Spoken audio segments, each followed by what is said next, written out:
기도하면서 주님께 이런 고백을 드렸습니다. 예수님을 믿기 전이나 예수님을 믿은 후나 힘든 것은 마찬가지인데 주님을 믿고 난 후에는 생명과 기쁨이 있습니다. 평안과 안식이 있습니다. 주님 안에서 기도하는 이 시간이 정말 행복합니다. 라고요. 그렇게 고백하고 한참을 있으니 저의 어떠함을 깨닫게 하시더라고요. 유튜브 조회수가 평균 200명 정도 되는데 어느 순간 반으로 뚝 떨어지더니 어느 날은 100명도 안 되더라고요. 이상하다. 왜 그러지? 라고 생각하면서 이 사실에 대해 주님께 말씀을 드렸습니다. 아버지께서 유튜브를 해보라고 하셨으니 주님이 책임을 지셔야지 이게 뭔가요? 라고요. 그런데 주님께서 이런 마음을 주시는 것이었습니다. 사람이 몇 명이 보고 안 보고가 중요한 게 아니라 그걸 통해서 나오는 너의 마음 상태를 고치길 원한다. 내 마음 안에 빚을 일들이 있지 않니? 사람의 인정을 받기 원하는 마음, 사람의 눈치를 보는 마음, 사람을 의식하는 마음, 그런 마음이 있는 상태에서 유튜브가 잘 된들 그게 너에게 복이 되겠니? 라는 마음을 주시더라고요. 한마디로 세상적인 마음들, 세상적인 가치관들이 여전히 제 마음 안에 있었던 것이었습니다. 숫자에 연연하니 마음이 흔들렸습니다. 숫자가 올라가면 좋아하고 숫자가 내려가면 낙심하고 흔들리는 그 마음 상태를 고쳐주길 원하셨습니다. 그 마음이 고쳐지면 자연스럽게 숫자는 올라갈 테니까요. 그의 나라와 의를 구하면 모든 것을 더하여 주시는 것처럼 말입니다.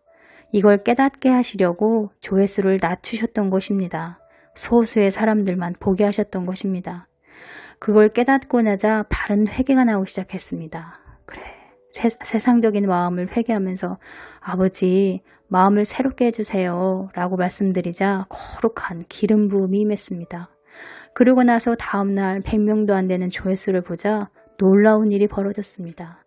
조회수가 내려가면 낙심하던 마음이 1도 흔들림 없는 요동하지 않는 마음을 보게 하셨습니다. 할렐루야, 하나님을 찬양합니다.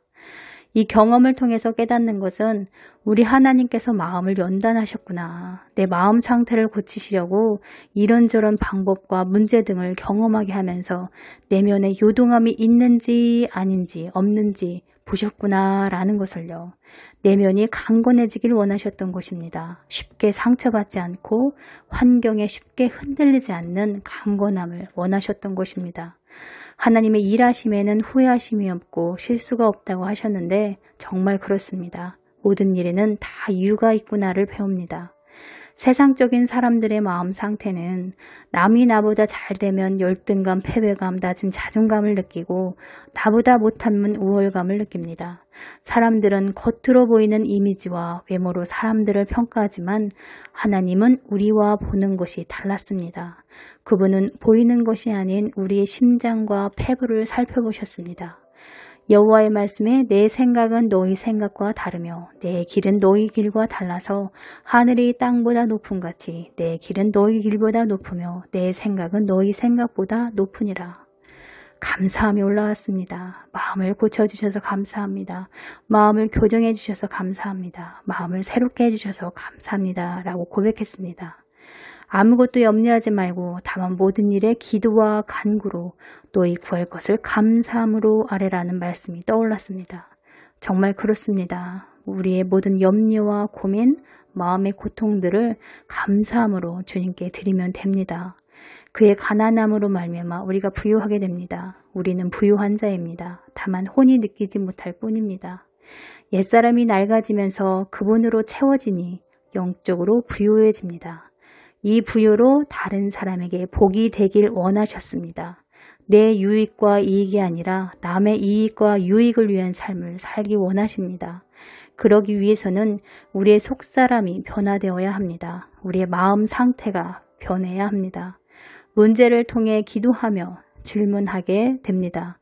질문하면 깨닫게 하시고 조명해 주십니다. 그럴 때 바른 회개가 됩니다.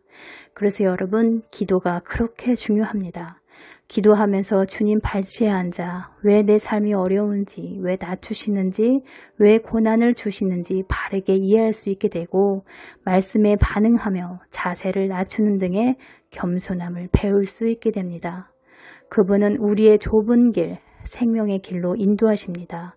우리가 잘 될 수 있도록 선한 길로 신실하게 인도하신다는 사실을 믿어야 합니다. 삶에 고난이 있고 어려움이 있다 할지라도 그것을 선으로 바꿔주시는 분이십니다. 하나님은 우리의 마음을 다뤄가십니다. 내 마음의 상태가 고쳐져야 묶여있던 것들이 풀어지고 그분 뜻대로 순종하는 삶을 살 수 있게 됩니다. 하나님은 숫자를 보시지 않습니다. 우리의 마음의 자세와 태도, 마음의 상태를 보십니다. 하나님 앞에 바르지 못한 것, 거룩하지 못한 것, 악한 습관과 정욕들을 고쳐주길 원하십니다. 원망하며 불평하지 말고 자세를 낮추고 겸손히 하나님 앞에 나아가시기를 축원합니다. 우리를 회복시키시는 분은 오직 하나님이십니다. 그 하나님의 얼굴을 구하며 오늘도 승리하세요. 감사합니다.